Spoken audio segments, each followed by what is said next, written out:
Hello, नमस्कार। मैं हूँ डॉक्टर मनी मुद्गल, यतिका हेल्थ केयर क्लिनिक जयपुर से। लास्ट टाइम हमने बात करी थी थायराइड इन नॉर्मल फीमेल्स, मतलब बिना प्रेगनेंसी के जो थायराइड रहती है नॉर्मल, चाहे वो मेल हो चाहे वो फीमेल्स हो।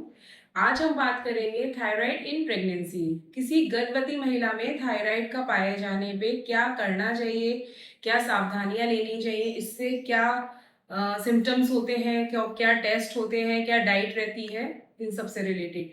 सबसे पहले अगर प्रेगनेंसी में थायराइड है, मेरी बातों को सुन के घबराइएगा नहीं, ठीक है। तो इसमें कुछ नहीं, सबसे पहले जब भी प्रेगनेंसी कंसीव होती है तो स्टार्टिंग में डॉक्टर आपको टीएसएच का टेस्ट कराने के लिए बोलता है। अगर आप कंसीव करना चाह रहे हैं या आप कंसीव कर चुके हैं, थायराइड का टेस्ट हमेशा ही होता है। और जो महिलाएं कंसीव करना चाहती हैं उनके लिए थायराइड हमेशा 2.5 से नीचे रहना चाहिए। और गर्भवती महिलाओं में अगर टीएसएच की वैल्यू नॉर्मल ना रह के एबनॉर्मल आ रही है तो उसकी मेडिसिन स्टार्ट होती है।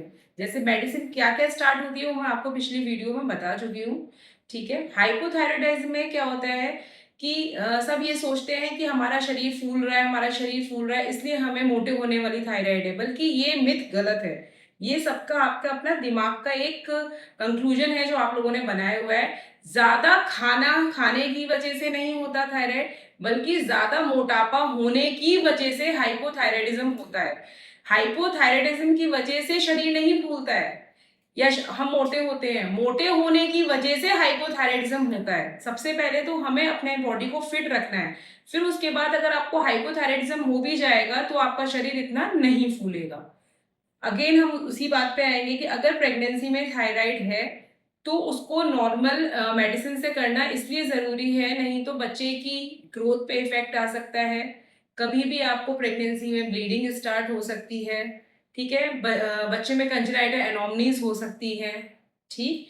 तो इसलिए जो भी डॉक्टर आपको उस समय उसकी मेडिसिन बताए लेने के लिए, एक डोज निर्धारित करे, उसको आपको टाइम टू टाइम लेना चाहिए।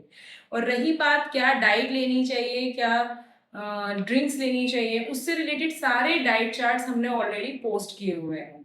सिम्टम्स की बात करें तो सिम्टम्स में आलस आता है, नहीं उठा जाता, खाने की इच्छा नहीं करना, भूख ना करना। क्योंकि जब कोई फीमेल प्रेग्नेंट होती है और उसको थायराइड भी होता है तो बहुत ही कॉमन सिम्टम्स होते हैं, क्योंकि कुछ सिम्टम्स तो प्रेगनेंसी कंसीव करने की वजह से आते हैं और कुछ थायराइड की वजह से आते हैं, बट दोनों का ही सिम्टम्स कंसीविंग के टाइम पे सेम रहता है। तो इसलिए आप बहुत ज़्यादा उनको डिटेक्ट नहीं कर सकते कि ये प्रेगनेंसी की वजह से सिम्टम आ रहे हैं या थायराइड की वजह से आ रहे हैं। इसलिए सबसे बेटर यही रहता है कि मॉर्निंग में खाली पेट सबसे पहले टीएसएच का टेस्ट करवाएं।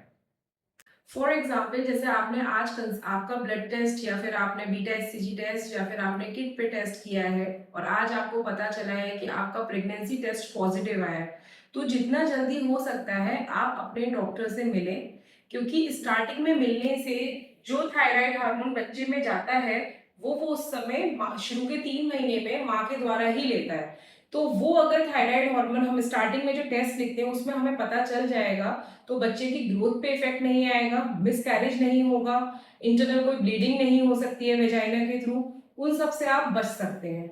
दूसरा, अगर आपको किसी किसी लेडीज को ये लगता है और बहुत सी फैमिलीज भी हिचकती हैं कि अगर हमने प्रेगनेंसी में थायराइड की मेडिसिन स्टार्ट कर दी तो फिर वो होल लाइफ लेनी पड़ेगी। नहीं, ऐसा संभव नहीं है या फिर ये जरूरी भी नहीं है। क्योंकि प्रेगनेंसी में जो थायराइड या फिर शुगर होती है उसको गैस्ट्रेशनल थायराइड या गैस्ट्रेशनल डायबिटीज कहते हैं।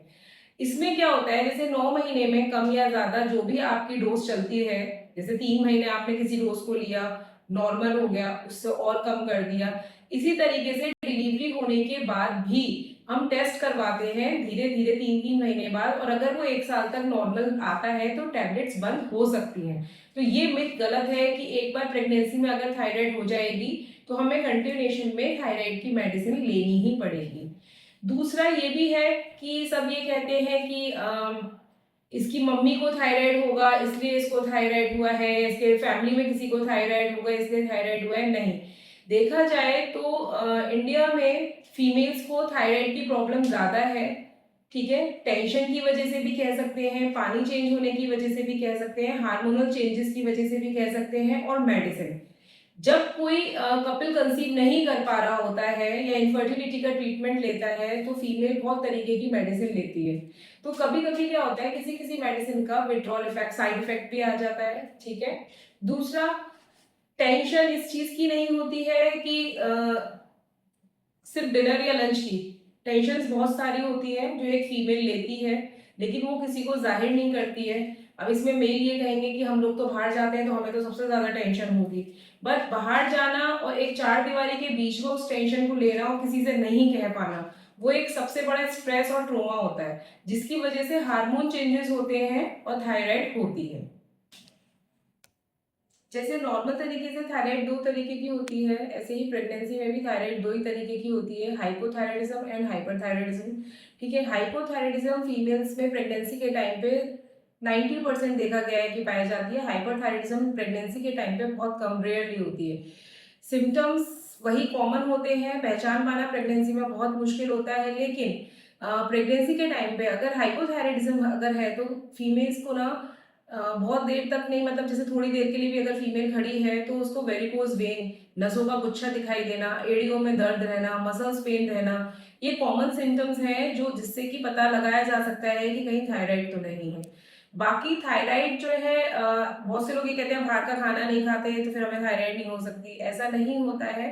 थायराइड एक तरीके से डिसऑर्डर है, वो हो जाती है टेंशन हार्मोन्स के चेंज होने की वजह से, तो इसमें घबराना नहीं है। एल्ट्रॉक्सिन, थायरोनोम, थायरोस्टेट, काफ़ी तरीके के आजकल ब्रांड्स में मेडिसिन अवेलेबल हैं, तो डॉक्टर को दिखाएं, अपनी एक मेडिसिन की डोज सेट करें, रिपीटेडली टेस्ट करवाते रहें खाली पेट। थायराइड की मेडिसिन लेने के लिए सबसे पहले तो सुबह खाली पेट थायराइड की मेडिसिन लेनी होती है, और वो भी 1 गिलास पानी के साथ। अगर आपको कोई और मेडिसिन लेनी है तो थायराइड की मेडिसिन और अनदर मेडिसिन के बीच में कम से कम 2 to 2.5 आवर्स का टाइम, 2 से 2.5 घंटे का टाइम गैप लेना चाहिए। ठीक है, सारे डाइट चार्ट्स मैंने डाल दिए हैं, और हम कोशिश करेंगे कि थायराइड से रिलेटेड हम एक स्टोरी डालें जिससे कि बहुत इजीली आप लोग समझ पाए। नमस्कार।